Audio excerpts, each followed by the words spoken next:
जिंदाबाद जिंदाबाद जिंदाबाद मृणाल घोष अमर रहे इनकलाब जिंदाबाद जिंदाबाद जिंदाबाद सारा भारत फरवर्ड ब्लक जिंदाबाद जिंदाबाद जिंदाबाद फरवर्ड ब्लकेर पताका तले समस्त मानुष एक हও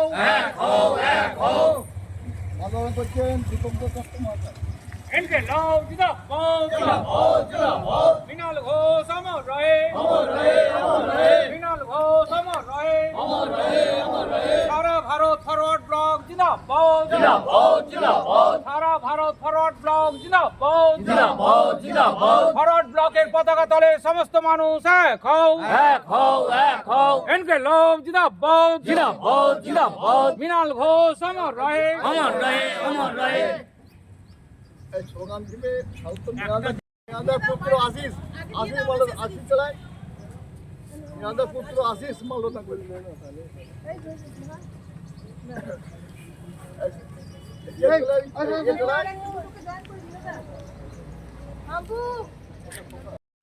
मृणाल घोष अमर रहे इनकलाब जिंदाबाद जिंदाबाद जिंदाबाद আন্দোলন করছেন কার্তিক মালিক বনি যাবে মালা इनकलाब जिंदाबाद जिंदाबाद जिंदाबाद मृणाल घोष अमर रहे अमर नेता मृणाल घोष अमर रहे इनकलाब जिंदाबाद जिंदाबाद जिंदाबाद আন্দোলন করছেন শান্তরণ চক্রবর্তী মহোদয় इनकलाब जिंदाबाद जिंदाबाद जिंदाबाद मृणाल घोष अमर रहे जननेता मृणाल घोष अमर रहे इनकलाब जिंदाबाद जिंदाबाद जिंदाबाद যাও না মৃণাল ঘোষ তোমায় আমরা ভুলছি না ভুলবো না মৃণাল ঘোষ অমর রহে ইনকলাব জিন্দাবাদ আন্দোলন করছেন মাননীয় অশোক পাল মহোদয় মৃণাল ঘোষ এই একটা মালা দিয়ে দাও ঘোষ অমর রহে না মালবাদা দিয়ে চলুক না 27 বছর হয়ে গেল গোঘাটের নয় আরামবাগ মহকুমার ইতিহাসে একদম মানে ফরওয়ার্ড ব্লকের অন্যতম ব্যক্তিত্ব মৃণালকান্তি ঘোষ মহাশয়ের আজকে আবার আপনারা সমবেত হয়েছেন তারই মর্মর মূর্তির পাদতলে। আজকে এই যে প্রয়াণ দিবসে আপনারা সকলে সমবেত হয়েছেন, এখনও মৃণালকান্তি ঘোষ কতটা প্রাসঙ্গিক এখানে রাজনীতিগতভাবেই হোক বা সামাজিকগতভাবেই হোক কতটা প্রাসঙ্গিক, এই মুহূর্তে ওনার মতো ব্যক্তিত্বদের কতটা প্রয়োজন এই রাজনীতিতে যদি একটু বলেন। মৃণালবাবু কেবলমাত্র একজন রাজনীতি নেতাই ছিলেন না, তিনি একজন সমাজ সংস্কারক ছিলেন, তিনি একজন বিশিষ্ট শিক্ষাবিদ ছিলেন। তিনি বহু বিদ্যালয় তৈরি করেছেন, আমাদের শুধুমাত্র আরামবাগ মহকুমা নয় জেলার বাইরেও করেছেন। আমাদের জেলার বাইরে এবং জেলার মধ্যেও প্রচুর স্কুল তিনি অনুমোদন করিয়ে দিয়েছিলেন সে সময়ে। স্বাভাবিকভাবে তিনি একজন বিশিষ্ট শিক্ষাবিদ, সমাজ সংস্কারক এবং একটু আমাদের যারা গরিব মানুষ এখানেতে যারা আরামবাগ শহরে এখানেতে যত আপনার শিল্প নয় যত আমরা ইউনিয়ন আছে, তিনি গরিব মানুষকে সংহত করার জন্যে যেমন একদিন কৃষি শ্রমিক ইউনিয়নকে মানে যারা অপরের ক্ষেত্রে কাজ করে কৃষি শ্রমিক ইউনিয়নের কৃষকদের কৃষি শ্রমিকদের যাতে ন্যূনতম মূল্য বৃদ্ধি হয় তার জন্য তিনি চেষ্টা করেছেন। এখানেতে আরামবাগে আপনারা জানেন যে হালদার বাজার ছিল একটা আরামবাগ বাজারে, সে হালদার বাজারে যে ব্যবসায়ীদের নিয়ে তিনি একটা সংগঠন করেছিলেন। এখানেতে যারা ছানা বিক্রি করে তাদের নিয়ে সংগঠন করেছিলেন। এখানেতে যারা আপনার হোকার মানে ফুটপাতে ব্যবসা করে তাদের নিয়ে সংগঠন করেছিলেন। অর্থাৎ তিনি সর্বশ্রেণীর মানুষকে, যারা আমাদের শ্রমজীবী মানুষ তাদেরকে তাদের বাঁচার অধিকারকে প্রতিষ্ঠা করার জন্য তিনি চেষ্টা করেছিলেন। মানে শুধুমাত্র একজন রাজনৈতিক কর্মী হিসাবে নয়, তিনি সমাজ সংস্কারক ছিলেন এবং তিনি শিক্ষাবিদ ছিলেন এবং তিনি এই আজকের যে রেলের বিষয়ে তো তিনি আপনারা সকলেই জানেন এই নিয়ে তীব্র আন্দোলন করেছিলেন। একসময় যখন ইন্দিরা গান্ধী প্রথম আরামবাগে এসেছিলেন, মৃণাল ঘোষের নেতৃত্বে সেদিন প্রায় 2000-এর উপর মানুষ ইন্দিরা গান্ধীকে ঘেরাও করেছিলেন রেলের দাবিতে। এরপরে অনেক দল গড়ে, আর পরবর্তীকালে সেই আন্দোলনের চাপে যখন এনডিএ সরকার মোরারজি দেশাইয়ের নেতৃত্বে এনডিএ সরকার হয়, আপনার অটল বিহারী বাজপেয়ীর নেতৃত্বে যখন এনডিএ সরকার প্রতিষ্ঠিত হয়, সেই সময়ে আন্দোলনের চাপে পড়ে সেই সময় আরামবাগে রেল করতে বাধ্য হয়েছিল আমাদের তৎকালীন রেলমন্ত্রী।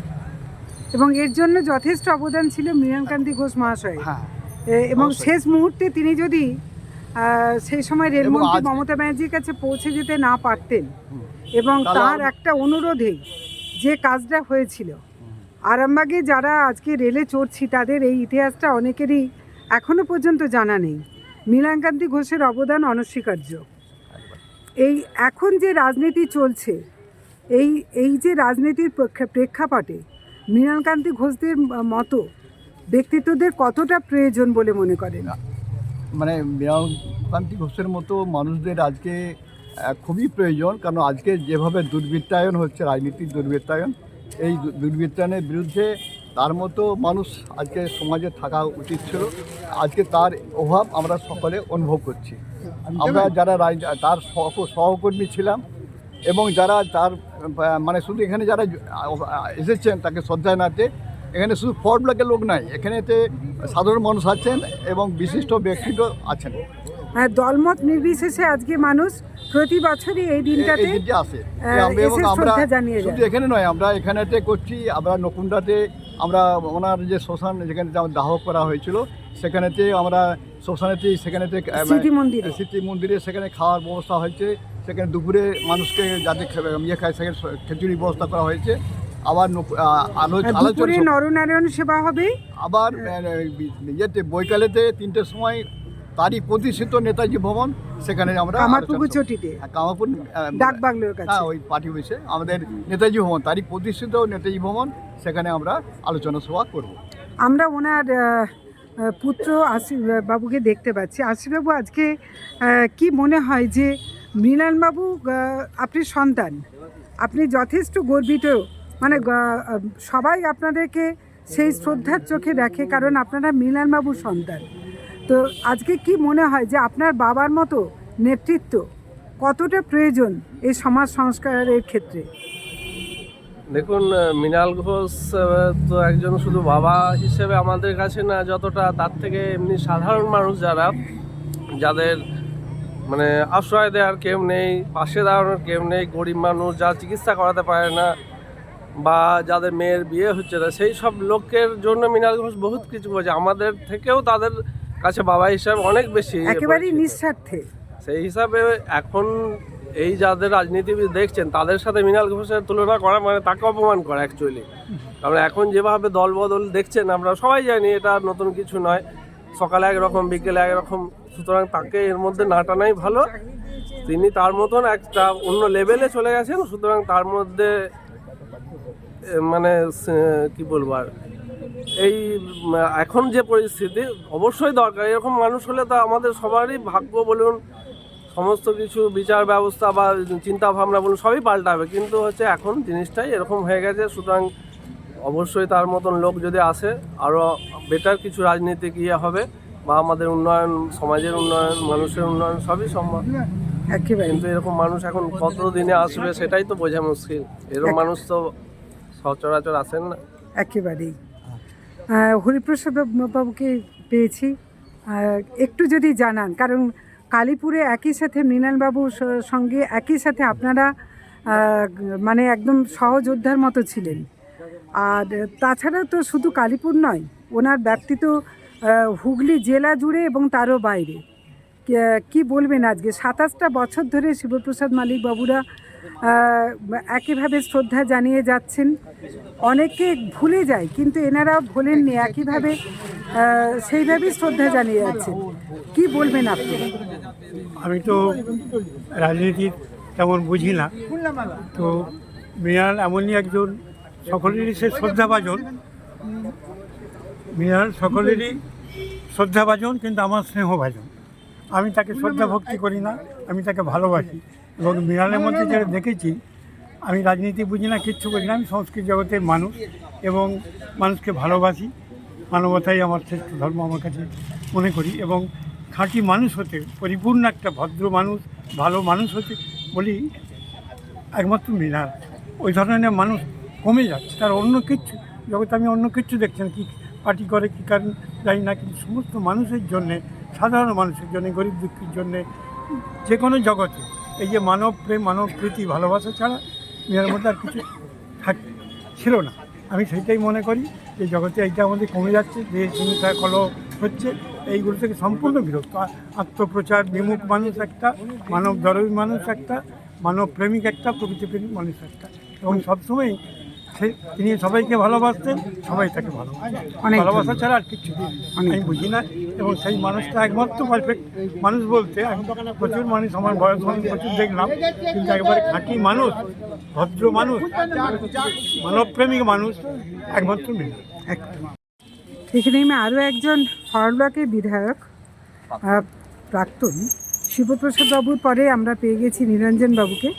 আছেন নরেন ভাই সহ আরও বিশিষ্ট জন আছেন।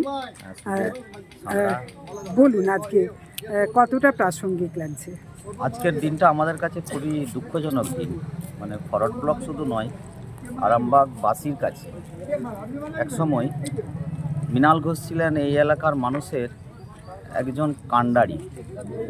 আমরা সকালবেলায় উঠে আসতাম, দেখতাম, আমরা চান্স পেতাম না ওনার সঙ্গে সাক্ষাৎ করা, কিন্তু মুখগুলো দেখতাম যে এরা আমাদের ফরওয়ার্ড ব্লক করতো না। অর্থাৎ কোনো শিক্ষকের কোনো সমস্যা হয়েছে, মৃণাল ঘোষ; কোনো শ্রমিকের কোনো সমস্যা হয়েছে, মৃণাল ঘোষ; একজন বর্গাদার, তার কোনো সমস্যা হয়েছে, মৃণাল ঘোষ। অগণিত মানুষের কাণ্ডারি এই মৃণাল ঘোষ ছিলেন, এবং যেদিন তিনি আমাদের ছেড়ে চলে গেলেন সেদিনের কথা আজকে আমাদের খুবই কষ্ট হয়। জানি না তিনি আজ কোথায় আছেন। আজকে তার উপস্থিতি আমরা অনুভব করি। আজকে যা রাজনৈতিক সংকট, সেই সংকটে কমরেড মৃণাল ঘোষের মতো নেতা, জনদরদী নেতা, তার প্রয়োজন ছিল। আদর্শ শিক্ষকও ছিলেন। ও অবশ্যই মৃণাল ঘোষের বিকল্প কিছু নেই। এখন পর্যন্ত মৃণাল ঘোষ মানে এখনো গোঘাটের রাজনীতি তথা আরামবাগ মহকুমার রাজনীতি মনে করলে যে মৃণাল ঘোষের নাম অনস্বীকার্য একেবারে। জ্যোতিষ জগতে অদ্বিতীয় ডক্টর অঞ্জন শাস্ত্রী, আপনার উজ্জ্বল ভবিষ্যতের একমাত্র দিশারি। Call for booking 7477886099 or log in www.anjanshastri.com। Download করুন আমাদের exclusive mobile app astro Anjan.